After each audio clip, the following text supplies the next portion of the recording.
What's up, guys? We have another game with the white pieces against Abdul Rahman Baja 2007. Looks like we got a lower rated pairing this time, 1562. A little lower than what we have been getting, but that's okay. I could use it. So he goes with the Sicilian. We go with our bishops. Well, I don't know why I just said bishops opening. We're playing Sicilian. I'm going with my bishop out to b5, attacking the knight, with which black responds e5. What does this threaten? It just grabs a lot of the center, supports it. I'm just going to take his knight, because his knight in the center would be supported nicely. He recaptures, supports the center further, no real drawback, just doubled pawns, which isolates the a pawn. We're just going to close our pawn chain, very modest. Black's going to go d6. What does this threaten? Just supports the center, opens up the light square diagonal. That's about it. We're going to go f4 like we always do in a lot of different systems. I like to play f4 and get the knight behind it and get the long castle going. So he goes g6. What does this threaten? He's just trying to fianchetto. Maybe he's trying to discourage f5. I'm not sure. What's the drawback? Weakens the dark squares. His bishop already has a place to go, kinda. Also, I can take this, and now when he takes back, he has double isolated pawns. You just have to watch out for this check. You can block it this way. I don't see a follow-up for him. I mean, he could throw his bishop here, but I don't see anything. So I'm going to take the pawn and ruin his structure big time. He takes back with the pawn, and now his pawns are ugly, and I have permanent weaknesses to attack later in the game. So I'm just going to develop my knight. Very standard. Black fianchettos his bishop. What does this threaten? Nothing. What's the drawback?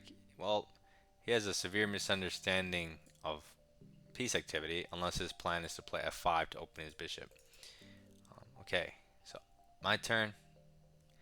I'm gonna go this way and hit the queen.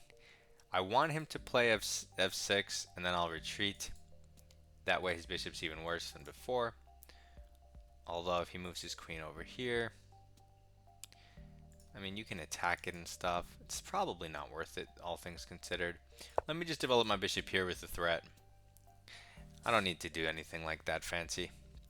I'm not a professional chess player. I'm a joker. He goes queen d6. What does this threaten? Just defends the central pawns. What's the drawback? He's moving a piece. Also, if I hit that pawn a second time, he can only defend it by this, which looks kind of ridiculous. But I think first, I'll just start with castling, get into good habits. Black goes 97. What does this threaten? And it's funny because you guys can't see with my layout, but there's this guy watching us. Why is he watching us? Okay, so anyway, 97. What does this threaten? Maybe he's trying to prepare f5. I don't really know. Pretty passive. Maybe he's just preparing castling. Okay, so it's our turn. Now that we're castled, I'm going to attack this, and he also doesn't have the option of defending it. That's one of the drawbacks, is it blocks the diagonal that he had last turn. So now this pawn cannot actually be defended directly. He'll have to try to defend it with tactics or indirectly,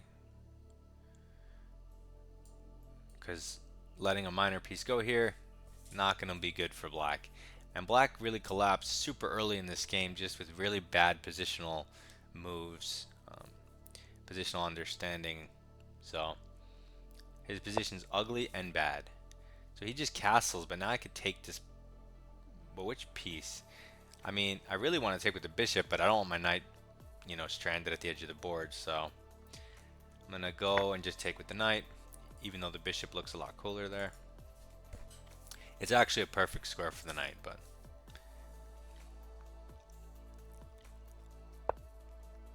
Okay, so he finally does strike with F5 because he's stream sniping. What does this threaten? Really nothing. Pushing, I mean, who cares? And if he takes, that just puts my knight on the best outpost in the world, so again, who cares? So I don't really want to respond.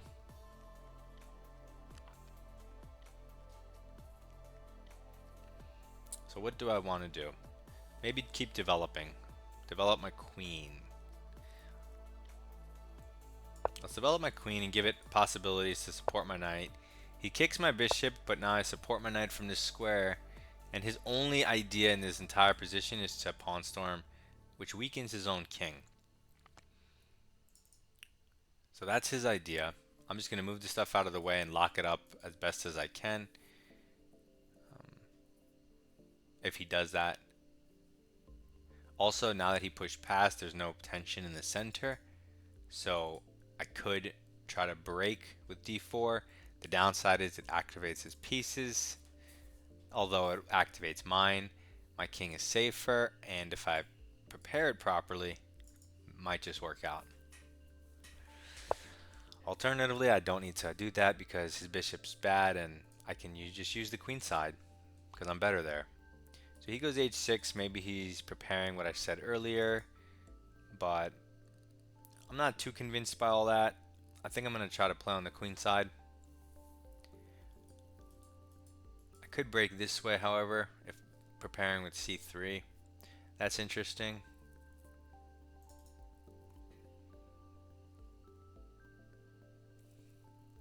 There's different options. It's hard to tell what I want to do. So what's a very calm, collected, because I'll end up doing something crazy. So let's not do something crazy. Let's do something calm. What's a very just calm, smart move? I really want to do this, but it opens his bishop. And I hate opening my opponent's pieces. Like, I hate it.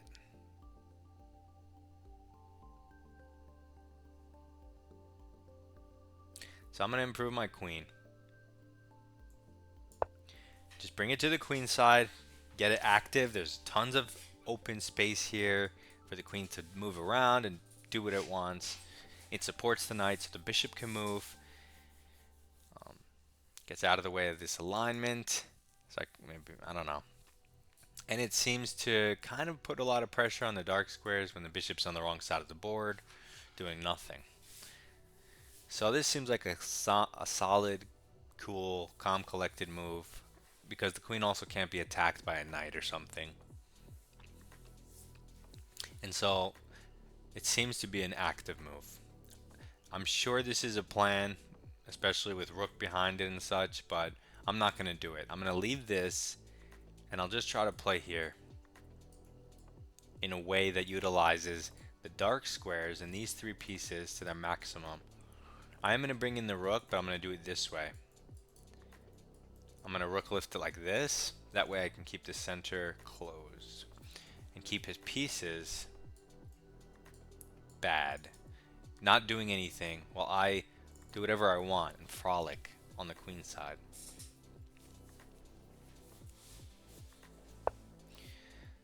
So he goes g5. He's threatening again to pawn storm, but his operation's pretty slow, and when he does eventually reach here, there's no guarantee of what's going to happen. So now I really wish I had a place to relocate this knight so I could put the bishop here. Maybe this is a thing. I feel like that square is even better. The good thing about the square is that it keeps the bishop, but the bishop can move if it wants. And I want that square for my bishop too. Although it is really good for the knight.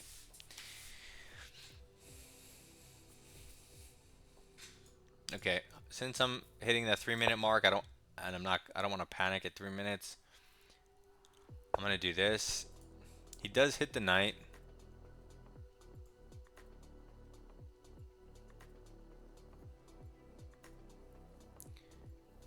And when this comes next, We could just take it. Yeah, I'm just gonna retreat my knight here. Now this knight can go to this square, and these two knights will look so beautiful. As long as none of his stuff works. If he pushes this, we can push the other one maybe. And if he pushes this, takes. Not sure that's good for him. Pretty sure it's good for me.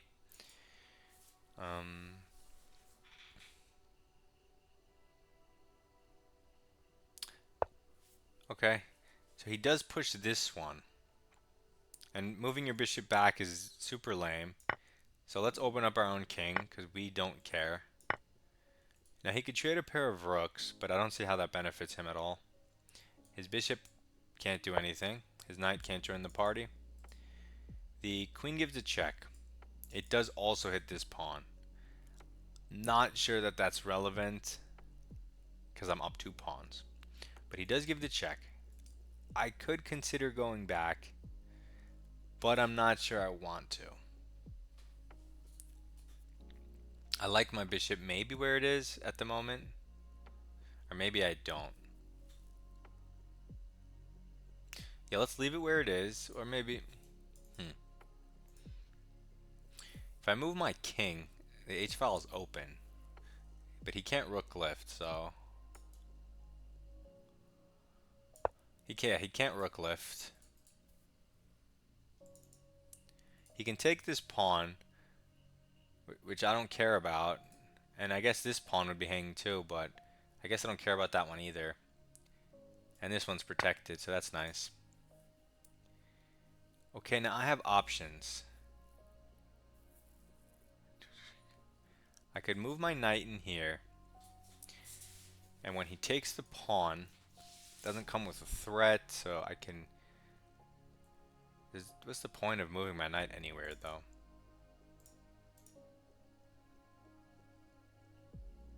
I'm going to trade a pair of rooks since his rooks aren't connected yet. If he takes with the king, I'll be able to bring this over with tempo, which is what I actually want to happen. If he takes with the bishop, I do want to take this pawn, but I can't because my rook's hanging and it's defended.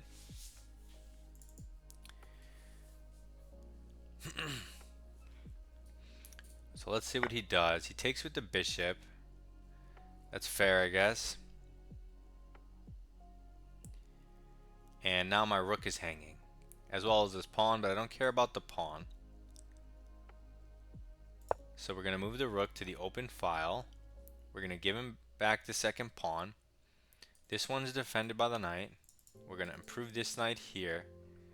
Or we could take this immediate... Well, no, our knight's hanging, so we improve it, of course. Our knight's not hanging. I'm blind. Still, we improve it because improving can't be bad.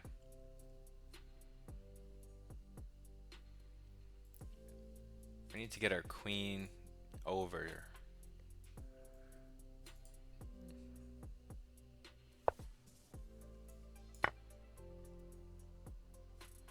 What the fuck?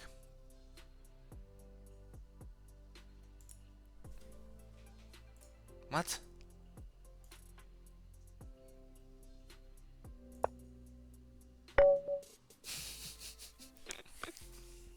What was that? What was that, Abdul Rahman? What the hell was that? Jesus Christ. Okay, so I'm going to analyze this super quickly. Okay, so in this variation, it's still even, right? There's nothing special. Just because he has doubled pawns, they actually support the center. So we go d3. He goes here. We go f4. And then we take to ruin his structure. And now I felt better. Engine confirms my feelings. Okay, but that's kind of obvious. So I develop. He develops. Bishop b3, I develop. Ah, c4. That is a clever idea by him. D takes. Okay, so he supports with the queen. I castle. This is all good stuff so far. They still want c4. I don't know why I didn't consider c4. It's kind of an obvious move. Yeah, and they do like bishop takes. So did I. I just didn't want my knight at the edge of the board, but I suppose after you take with the bishop, maybe you can just drop the bishop back or something. So it's on this diagonal, and then put the knight there. Interesting. I don't know if that's what the engine's saying to do, but maybe it says go back to e6. Oh no, that's his bishop. So anyway, I take. It's still fine, of course. Wow, they do like the c3 plan. This is when I was really debating what to do. Wow, so they do like knight b3 because they do want the bishop here. So something about this and this alignment was telling me to use that square, even though normally you put the knight on such an outpost. I really wanted to put it for the bishop, and it's nice to know the engine's justifying what I'm saying or what I'm thinking. Okay, so in the c3 line,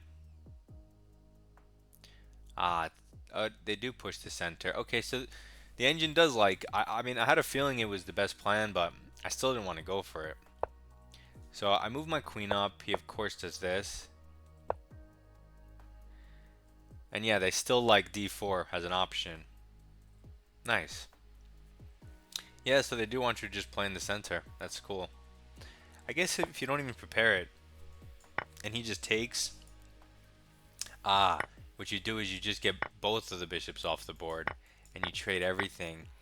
But I guess you just say you're up a pawn with a positionally winning. I don't know. I don't know. I mean, I guess with a higher level of understanding, maybe you're 100% confident in that line that it's like, yo, I'm gonna win no matter what. But not me. Not me. Not me. So I do my move, and he does what I expected. They still want d4, but of course I don't want to open his bishop, even though I'm obviously going to be the one more active. I also thought I had alternate plans that were good, so didn't need to. And they also like other moves too. I was thinking of b4 the whole time. I never said it, but I was considering it supported with like an a3 and a c3. You can never really break down that structure. But I chose to go a different path. I went a4, maybe for a rook lift. He goes g4. I run with the knight. He attacks me, but this I thought hangs a pawn. And it's not easy to follow this up correctly. From the black side, if you want to continue attacking, I guess you just bring in more pieces and keep pushing your pawns.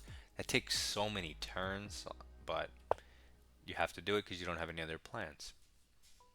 So he pushes, and of course I take, and that's just a free pawn. But what did he try here that was kind of... Okay, so he gave me this check. They like, they say rook f... They say everything's playable, obviously, which it is, but I guess if you rook f2, you're preparing for the double. Yeah, that's actually really smarter than what I did. So he takes the pawn. Yeah, queen c7 is an annoying move. It hits a lot of stuff. But I take the rook. I shuffle my other rook over, and then he blunders the queen. So it was a pretty smooth game until he Botez gambited for some reason. But yeah, happy to have an easy game.